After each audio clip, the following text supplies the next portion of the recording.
네, 모빌리티 인문교양센터에서 주최하는 2023 인문페어 모빌리티 연속 특강을 시작하겠습니다.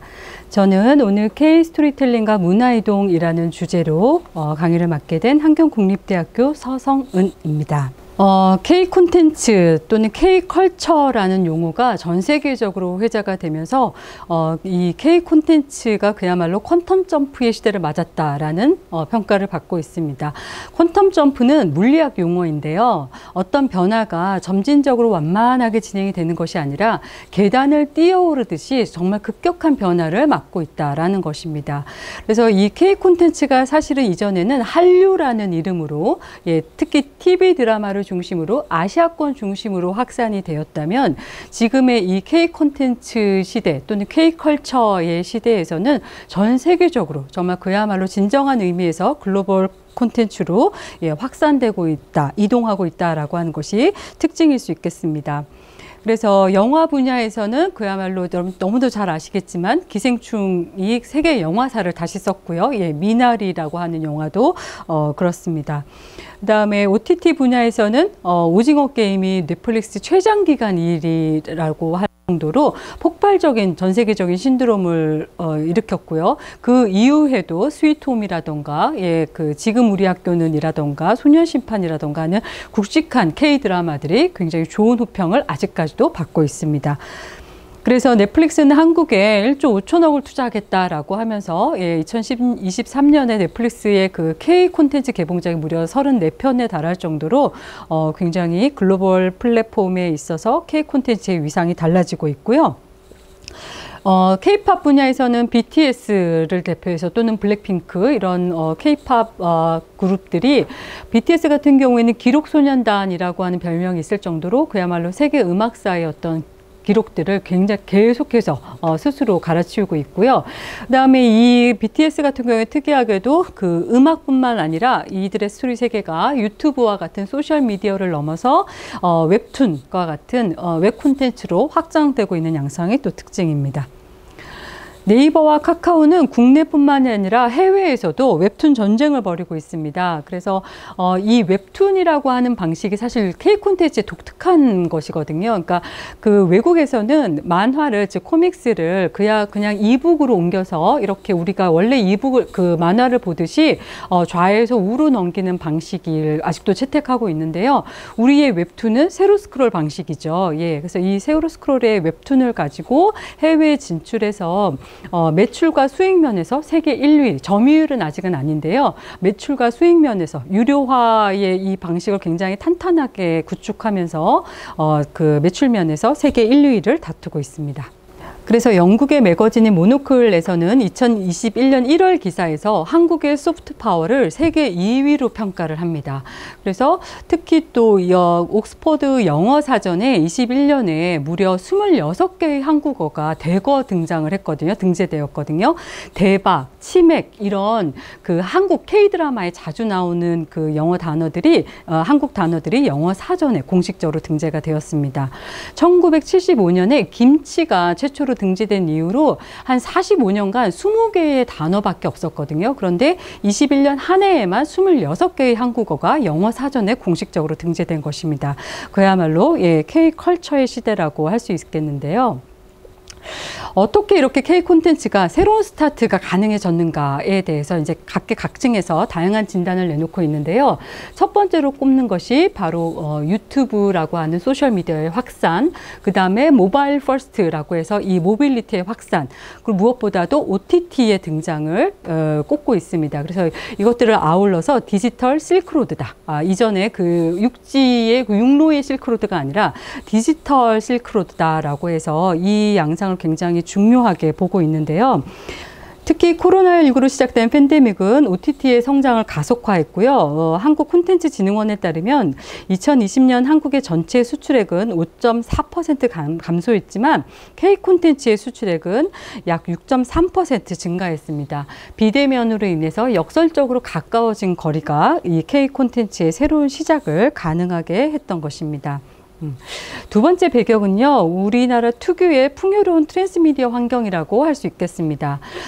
이렇게 아시겠지만 우리 민족만큼 드라마를 많이 보는 민족이 없고요. 예, 드라마뿐만 아니라 웹툰, 웹소설도 굉장히 많이 즐겨서 보고, 예, OTT도 또 즐겨보죠. 예, 그래서 이런 다양한 매체에서 활성화되고 있는 이런 어떤 풍요로운 트랜스미디어 환경이 이런 그 새로운 K 콘텐츠의 확산을 가능하게 했다라고 할 수 있겠습니다. 그렇지만 이런 디지털 생태계라던가 트랜스미디어 환경은 부차적인 것이고요. 결국은 아까 앞서 말씀드렸듯이 확산되는 스토리텔링은 결국 그 스토리텔링의 어떤 그 근원적인 힘이 있다라고 할 수 있을 텐데요. 그렇다고 한다면 K 스토리텔링에 어떤 힘이 있는가, 어떤 힘이 있길래 이렇게 국경과 문화를 넘는가에 대해서 살펴볼 필요가 있겠습니다. 언론 보도에서 주목하는 것은 K 스토리텔링이 장르의 빈틈을 공략했다라는 것입니다. 기본적으로 성공한 K 스토리텔링 콘텐츠들은 장르 영화의 문법에 기초하고 있습니다. 그래서 보통 이 장르 영화라고 하는 것은 그 어떤 패턴이 있는 것이잖아요. 그 패턴이 어떻게 만들어지느냐, 사람들이 계속 좋아하기 때문입니다. 하지만 이 장르 영화라고 하는 것은 그 패턴, 공식에 충실하기 때문에 다른 측면에서 보면 뻔하다라고 할 수도 있는 것이죠. 그래서 보통 장르 영화를 어떤 재미는 보장되어 있지만 어떤 킬링타임용으로 인식하는 경우가 많은데요. 한국의 K 콘텐츠는 장르 영화의 문법에 기초하면서 주제가 사회 비판적인 메시지를 묵직하게 담아내는 것이 특징입니다. 그래서 예를 들면 이제 영화 기생충 같은 경우에는 초반에 1시간이 굉장히 재밌잖아요. 예, 그 가족 사기단이 박사장내로 하나둘 들어가는 그 과정 굉장히 흥미진진하고 빠르게 스피디하게 표현이 되어 있는데 블랙 코미디와 스릴러의 장식에 그 공식에 굉장히 충실한 장르 영화입니다. 그런데 여기에다가 이것으로 끝나지 않고 마지막에서 그 1시간의 문광이라고 하는 가정부가 새벽 1시에 초인종을 누르는 순간부터 기생충이라는 영화는 급격한 전환을 맞게 되는데요. 그러면서 빈부 갈등 문제를 묵직하게 다루기 시작하고 영화 결말을 통해 가지고 굉장히 불편한 진실을 다루고 있습니다. 오징어 게임 같은 경우도 마찬가지인데요. 오징어 게임은 데스게임이라고 하는 장르물입니다. 데스게임은 내가 이기기 위해서는 다른 사람을 죽여야 되는, 또는 내가 죽이지 않으면 내가 죽게 되는, 예, 이런 장르물을 가리키는데요. 이 데스게임이라고 하는 장르물에 충실하면서 동시에 이것이 그냥 게임이 아니라 굉장히 특이한 이야기가 아니라 결국 이거 우리 얘기인데, 우리 학교 얘기인데, 우리 사회의 경쟁에서 패한 루저들의 이야기인데 라고 하는 이런 보편적인 공감을 끌어냈다라는 것입니다. 지금 우리 학교는 이라고 하는 좀비물도 그냥 대좀비 투쟁을 다루고 있는 것이 아니라 그 안에 학교 폭력과 따돌림 같은, 예, 굵직한 사회 문제를 다루고 있습니다. 두 번째 특징은요, 가족 이야기에 관한 집중과 감성적인 묘사가 특징이라고 합니다. 서양 좀비물 같은 경우에는 그 개인 영웅, 주인공인 개인 영웅의 생존기 혹은 탈출기가 중심이 되는데요. 지금 우리 학교는 같은 경우에는 공동체의 문제를 다루고 있다. 특히 가족에 관한 촘촘한 묘사가 굉장히 특징적이라고 합니다. 그래서 이런 가족에 관한 묘사, 이런 공동체의 연대와 소통과 협력에 관한 이야기들이 굉장히 중요하게 다루어지고 있는 것이 K 콘텐츠의 특징인데요. 그 과정에서 우리가 흔히 K 신파라고 그 박한 평가를 내렸던 감성적인 어떤 묘사들이 최근에 글로벌 플랫폼에서는, 콘텐츠에서는 새롭게 재평가되고 있는 것이 특징입니다. 그런데 과연 K 스토리텔링이 이렇게 그 가족에 관한 촘촘한 묘사, 캐릭터에 관한 촘촘한 묘사라던가 사회 비판적인 메시지를 얹어냈다라는 것만으로 설명이 될 수 있을지, 만약 그렇다고 한다면 K 콘텐츠의 지속적인 발전이나 성공은 사실 쉽게 예측하기 어렵습니다. 왜냐하면 쉽게 그것을 모방할 수 있는 것이거든요. 그래서 저는 K 스토리텔링의 어떤 근원적인 특성이 캐릭터와 플롯이라고 하는 중심 요소에 있지 않나라는 생각을 하고 그것을 좀 살펴보았는데요. 첫 번째는 캐릭터 관계의 복잡성입니다. K 콘텐츠의 캐릭터들은 굉장히 복잡한 관계성을 가지고 있습니다. 예를 들어서 영화 기생충과 같은 빈부 갈등을 다룬 영화에서는요, 상층 대 하층의 갈등이 중심축입니다. 그래서 주인공은 상층이나 또는 하층을 대표하고요. 그래서 스토리의 전개는 상층에서 하층으로 떨어지는 이야기 또는 하층에서 상층으로 상승하는 이야기가 중심이 됩니다. 그렇다면 기택인해는 상층일까요? 하층일까요? 굉장히 많은 분들이 기택인해를 하층이라고 생각을 하시겠지만 사실 기택인해가 처음부터 하층은 아니었거든요. 멀쩡한 기업에 다니다가 중산층으로 살다가 구조조정을 당하면서 전혀 해보지 않았던 창업을 하게 되고 그러면서 창업 계속 실패를 하고 대만 카스테라 같은 것이 실패를 하면서 결국은 반지하까지 흘러들어 하층민이 될 수밖에 없었다는 측면에서 기택인해는 사실 상층도 아니고 하층도 아닌 어정쩡한 상태라고 할 수 있고요. 이것을 대표하는 공간이 바로 반지하로 상징됩니다. 반지하는 그야말로 지상도 아니고 지하도 아닌 어정쩡한 공간인 것이죠. 그리고 이 기택인해는요, 상층이랑 싸우는 것도 아닙니다. 기택인해의 이 상층 진입을 막아서는 가장 최대의 이 반대 세력은 바로 똑같은 하층 계급 또는 최하층이라고 구분할 수 있을 것 같은데 바로 근세네, 문광의 남편인 근세네입니다. 이러한 의미 관계망은요, 기호학의 이론을 사용하면 조금 더 명확하게 표현이 될 수 있는데요. 기호학자 그레마스는 기호사각형이라는 이론을 통해서 의미의 관계망을 표현하는 유용한 틀을 제시하고 있는데요. 이 기호사각형은 의미의 기본 구조가 대립되는 두 항과 모순되는 두 항의 대립으로 구성된다라는 것입니다. 그래서 서사 텍스트는 한 항이 모순항의 매개를 거쳐서 질적 대립을 보이는 반대항으로 변형되는 이런 흐름을 가지고 있다라고 얘기를 하는데요. 보통 그래서 그 서양의 그 할리우드식의 영웅담 같은 경우에는 굉장히 뚜렷한 이항 대립을 보여줍니다.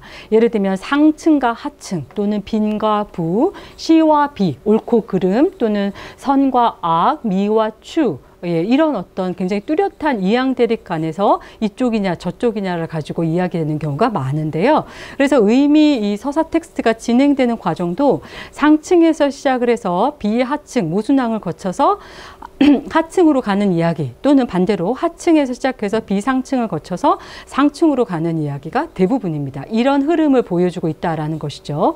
그런데 영화 기생충의 의미 생성의 행로는 이 흐름을 전복적으로 거꾸로 진행되고 있다고 보시면 편합니다. 예를 들어서 이 기택인해의 초반 시작은 비하층 이 공간에서 시작을 합니다. 상층도 하층도 아니라고 말씀을 드렸잖아요.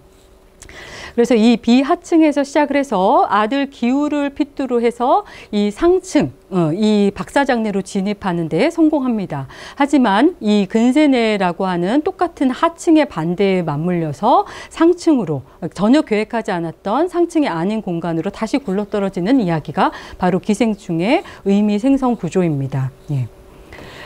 그래서 이와 관련되어 가지고 이동진은 봉중노의 하층 계급에 속하는 주인공들은 상층 계급에 속하는 인물들과 싸우지 않고 늘 같은 계급에서 싸운다고 하면서 K 콘텐츠의 캐릭터 스토리텔링의 특징은 주변부 캐릭터들, 이제까지 주인공이 아니었던 주변부 캐릭터에 대한 어떤 세분화된 의미망을 구축하고 있다. 그리고 이들을 촘촘하게 연결하고 있다라는 것이 특징이라고 할 수 있겠습니다. 그래서 일반 장르물과 다른 이런 K 콘텐츠의 어떤 거꾸로 된 의미 생성 행로는요, 이야기 끝에서 통쾌한 카타르시스를 제공하지 않습니다. 아주 무기력한 결말을 제공을 하면서 이러한 무기력한 결말은 독자 관객들을 불편하게 하고요. 그래서 멈춰서 생각하게 합니다. 두 번째 특징은 플롯에 있는데요. 플롯이 뒤틀려 있습니다. 기존의 장르 영화의 플롯을 뒤틀어서 장르가 기대하고 있던 결말에 가닿는 것이 아니라 장르를 배반하는 결말을 보여주고 있는 것이 K 콘텐츠의 특징입니다. 브렌다 로렐은 서사는 가능성, 개연성, 잠재성, 필연성의 4가지 상태가 있다라고 하면서 스토리가 전개가 되면서 이 극의 가능성이 필연성으로 바뀌는 것이 바로 스토리다라고 이야기한 바 있는데요. 장르 문법 안에서는 이 장르 기대가, 이 필연성이 굉장히 공고합니다. 그래서 장르물의 독자들은 이 필연적인 결말로 가지 않을 경우에는 장르 배신이라고 이야기를 하는데요. K 콘텐츠의 장르 배반 결말은 이 원래 기대하고 있던 이 지점이 아니라 다른 지점에서 끝을 맺고 있는 것이 특징이라는 것입니다. 그래서 그 봉준호라는 장르, 새로운 장르 문법, 보편적 사회상을 보여주는 역설적인 텍스트와 같은 이런 평가들은 K 장르 서사에서 플롯이 마지막에 뒤틀려 나고 있다는 이 특성을 굉장히 잘 보여주고 있습니다. 넷플릭스 시리즈 오징어 게임에서도 이 장르 문법을 뒤틀게 하는 방식이 굉장히 뚜렷하게 등장을 하는데요. 전체적으로는 데스게임의 장르 문법을 충실히 따르는 경향을 보여주고 있는데 초반과 후반에 비틀고 있습니다. 초반에는 일반적인 데스게임물은 살 것인가 죽을 것인가 이 대립으로 가지고 가고 있는데 이 주인공은 어떻게 살아야 되는가를 고민을 합니다. 그리고 끝에서는요, 최후의 생존자, 1인 생존자가 되지만, 그러나, 이 사람은 그 이전보다 그 돈을, 그 어마어마한 400몇 억의 상금을 쓰지도 않고요. 그 이전보다 훨씬 더 불행해집니다. 살았을 때 산 것이 아닌 상태가 되는 것이죠. 대개 장르 영화에서 장르 문법을 지키지 않은 것은 장르 실망을 야기하기 마련인데요. K 콘텐츠에서는 이런 장르 배반 결말이 가능한 이유는 앞서 얘기했던 이 고밀도로 묘사된 캐릭터 관계성이 플롯의 어떤 방향 전환, 그 결말의 어떤 그 다름도 개연성 있게 설명해내고 있다라고 하는 것이 특징이겠습니다. 그래서 정리를 하면요, 복잡하게 얽히고 섞인 캐릭터와 뒤틀린 플롯, 이것이 이제 K 스토리텔링의 특성이라고 할 수 있는데요. 저는 이것을 노티 스토리텔링이라고 이름하고자 합니다.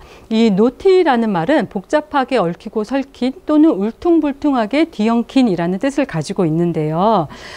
기존 장르물의 이항 대립을 전복시키면서 주변부 캐릭터에 집중해서 이것들을 캐릭터와 플롯을 복잡하게 얽히고 설키고 하는 이런 어떤 특징들이 노티 스토리텔링이라고 할 수 있지 않은가라는 생각이 듭니다.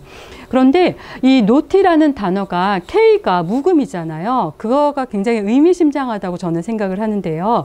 K 스토리텔링의 성공은 로컬, 즉 코리아라고 하는 특성을 강조하거나 또는 반대로 세계화를 작정하고 목표하고 한 것도 아닙니다. 그래서 보편적으로 사랑받는 어떤 플롯, 장르 문법이라고 하는 플롯 위에다가 고밀도의 캐릭터 스토리텔링과 장르를 비틀기, 새로운 시각을 제공했다라고 하는 것이 K스토리의 어떤 성공 전략이 아닌가. 우리가 K라고 쓰지만 그 K를 묵음으로 발음하듯이 이 노티에서 묵음으로 발음하는 것처럼 지역과 세계에 대한 동시적 관점을 견지하는 것이 K스토리텔링의 특징이 아닌가라는 생각이 들었습니다. 네, 이상으로 국경을 넘나드는 어떤 스토리텔링에서 특히 요즘의 K 스토리텔링의 어떤 특성이 무엇인가, 그 원동력, 원천적인 힘이 어디인가에 대해서 설명을 드렸습니다. 끝까지 시청해 주셔서 감사합니다. 고맙습니다.